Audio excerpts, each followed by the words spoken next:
पत्नी ने न जाने क्या किया था कि पति ने उसे एक के बाद एक कई थप्पड़ जड़ दिए।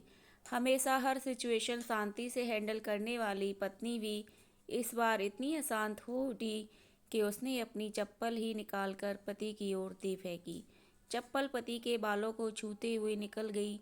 ये किस्सा यहीं पर खत्म हो सकता था, मगर पति ने इसे अपनी मर्दानगी का विषय बना लिया और बात बद से बदतर होती चली गई।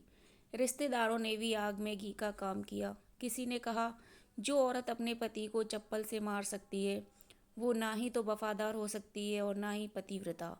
ऐसी औरत परिवार ही नहीं पूरे समाज पर कलंक की तरह है। बीवी के पक्ष वाले कहाँ पीछे रहने वाले थे।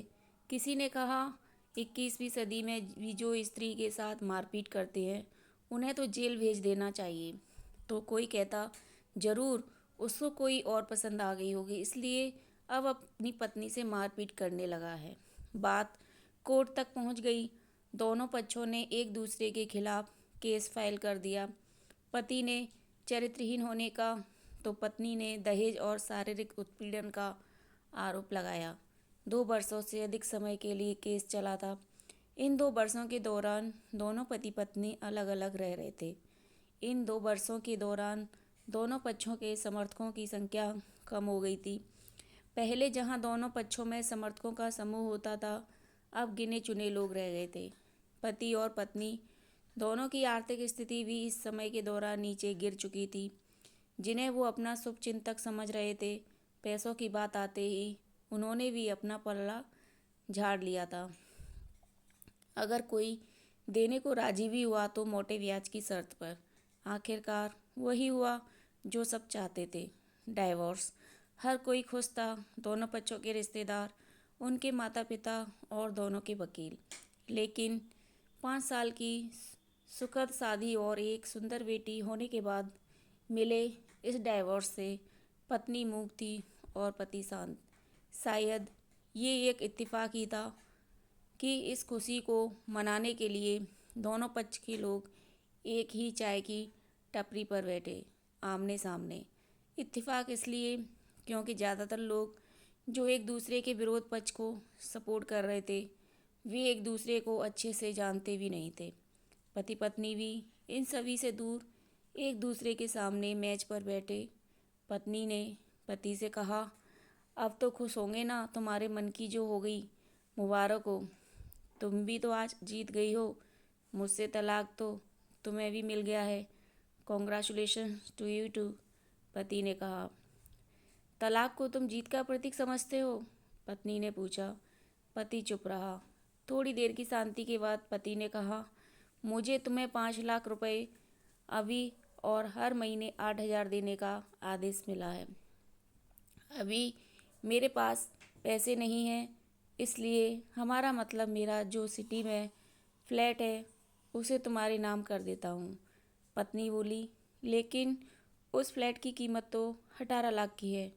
हाँ, लेकिन हमारी बेटी तुम्हारे साथ है और आगे जाके उसके खर्चे भी बढ़ेंगे, तुम्हें थोड़ी आसानी होगी। पति ने कहा, नहीं नहीं, मुझे सिर्फ 5 लाख ही देना और तुम हर महीने 8,000 तो देने ही वाले हो, मैं मैनेज कर लूँगी। अगर 5 लाख नहीं है तब भी कोई बात नहीं, पत्नी बोली। दोनों फिर से शांत हो गए। पति सोचने लगा, कितनी भोली और समझदार है ये औरत, जो कुछ समय पहले तक मेरी पत्नी थी और अब अनजान। ये वही है जो कम से कम खर्चे में घर चलाती और पैसे बचाकर मेरे जन्मदिन और बर्थडे पर हमेशा मेरे लिए नए कपड़े खरीद लाती। कभी बीमार भी हो जाती तो पैसे बचाने के लिए मुझे मालूम न होने देती और घरेलू नुस्खों से अपना इलाज कर लेती। मगर घर में कोई और बीमार होता तो तुरंत डॉक्टर के पास लेकर जाती। मेरी ही मति मारी गई थी। मैं ही अपनी झूठी मर्दानगी के चक्कर में इतनी बड़ी गलती कर बैठा। पत्नी के दिमाग में भी उथल पुथल चल रही थी। अभी भी वैसा का वैसा ही है। पहले भी खुद से ज़्यादा हमारे बारे में सोचता था और अब भी वही कर रहा है। ये वही आदमी है जो मुझे एक्सीडेंट से बचाने के लिए खुद मोटरसाइकिल के आगे कूद पड़ा था और अपनी उंगली तोड़वा बैठा था। पता नहीं कौन सी मनहूस घड़ी में झगड़ा कर बैठी। पति ने मौन तोड़ते हुए कहा, अब तुम्हारे कमर का दर्द कैसा है? ज़्यादा तकलीफ तो नहीं होती? पत्नी हल्का सा मुस्कुराई और बोली, अभी भी होता है, अब तो पेट में भी क्रैम्प्स उठते हैं। वो तो होगा ही, तुम योगा या कसरत भी तो नहीं करती हो। अब किसी गायनेकोलॉजिस्ट को ज़रूर दिखा देना। पति ने कहा, तुम बताओ तुम्हारा अस्थमा कैसा है अब? क्या अब भी दौरे पड़ते हैं? पत्नी ने पूछा। हाँ पड़ते हैं, पहले से ज़्यादा, क्योंकि अक्सर इन्हें भूल जाया करता हूँ याद दिलाने के लिए, तुम जो नहीं हो। पति बोला। पत्नी की आंखों में आंसू आ गए। वो बोली, तुम मेरे चरित्र पर सवाल नहीं उठाने चाहिए थे, तो ये परिस्थिति आती ही नहीं। हाँ मैं जानता हूँ तुम बहुत अच्छी हो, मुझसे गलती हो गई, बहुत बड़ी गलती, मैं लोगों के बहकावे में आ गया था। पति बोला, तुमने भी तो मुझ पर दहेज का इल्ज़ाम लगाया था। वो बोला, गलत था और इस बात का मुझे भी पछतावा हुआ। पत्नी ने कहा। पति कुछ कहना चाह रहा था लेकिन हिचकिचा रहा था। पत्नी ने पूछा, कुछ कहना चाहते हो? बोलो। वह बोला, क्या सब पहले जैसा नहीं हो सकता? क्या मतलब? पत्नी बोली, मतलब कि हम फिर से पहले की तरह पति पत्नी बनकर, सच्चे दोस्त बनकर नहीं रह सकते। पति बोला, पर ये डाइवोर्स के पेपर दिखाते हुए पत्नी ने कहा, फाड़ देते हैं।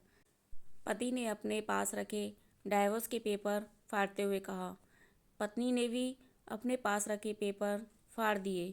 सभी हैरान थे, वकील, रिश्तेदार और माँ बाप। पति पत्नी दोनों एक दूसरे के साथ हाथ में हाथ पकड़े अपने घर की तरफ चले गए। आशा करती हूँ दोस्तों आपको ये कहानी अच्छी लगी होगी। अच्छी लगी हो तो लाइक शेयर एंड सब्सक्राइब करें और कहानी पढ़ने के लिए धन्यवाद।